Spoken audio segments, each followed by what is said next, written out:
Chapter 28. And it came to pass in those days that the Philistines gathered their armies together for warfare to fight with Israel.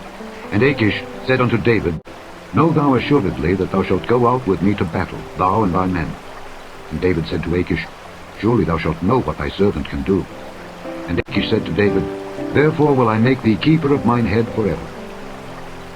Now Samuel was dead, and all Israel had lamented him, and buried him in Ramah, even in his own city. And Saul had put away those that had familiar spirits, and the wizards, out of the land. And the Philistines gathered themselves together, and came and pitched in Shunem. And Saul gathered all Israel together, and they pitched in Gilboa.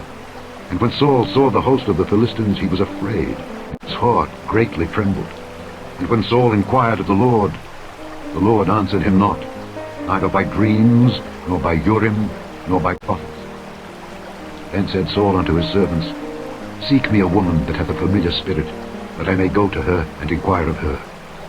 And his servants said to him, Behold, there is a woman that hath a familiar spirit at Endor. And Saul disguised himself, and put on other raiment, and he went, and 2 men with him, and they came to the woman by night. And he said, I pray thee, divine unto me by the familiar spirit, and bring me him up whom I shall name unto thee. And the woman said unto him, Behold, thou knowest what Saul hath done, how he hath cut off those that have familiar spirits and the wizards out of the land. Wherefore then lettest thou a snare for my life, to cause me to die? And Saul sware to her by the Lord, saying, As the Lord liveth, there shall no punishment happen to thee for this thing. Then said the woman, Whom shall I bring up unto thee? And he said, Bring me up Samuel. And when the woman saw Samuel, she cried with a loud voice. And the woman spake to Saul, saying, Why hast thou deceived me? For thou art Saul. And the king said unto her, Be not afraid, for what sawest thou? And the woman said unto Saul, I saw gods ascending out of the earth. And he said unto her, What form is he of? And she said, An old man cometh up, and he is covered with a mantle.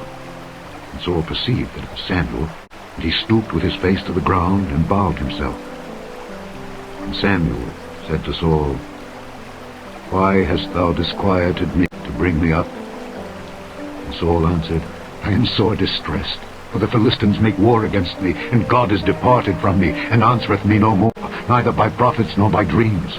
Therefore I have called thee, that thou mayest make known unto me what I shall do. And said Samuel, Wherefore then dost thou ask of me, seeing the Lord is departed from thee, and is become thine enemy?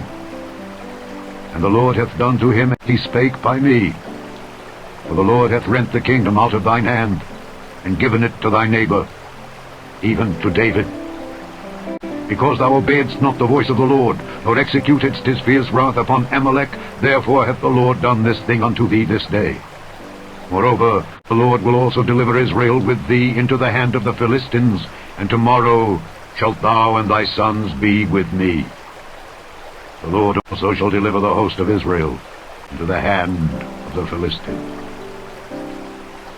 And Saul fell straightway all along on the earth, and was sore afraid because of the words of Samuel. And there was no strength in him, for he had eaten no bread all the day nor all the night. And the woman came unto Saul, and saw that he was sore troubled, and said unto him, Behold, thine handmaid hath obeyed thy voice, and I have put my life in my hand, and have hearkened unto thy words which thou spakest unto me. Now therefore I pray thee, hearken thou also unto the voice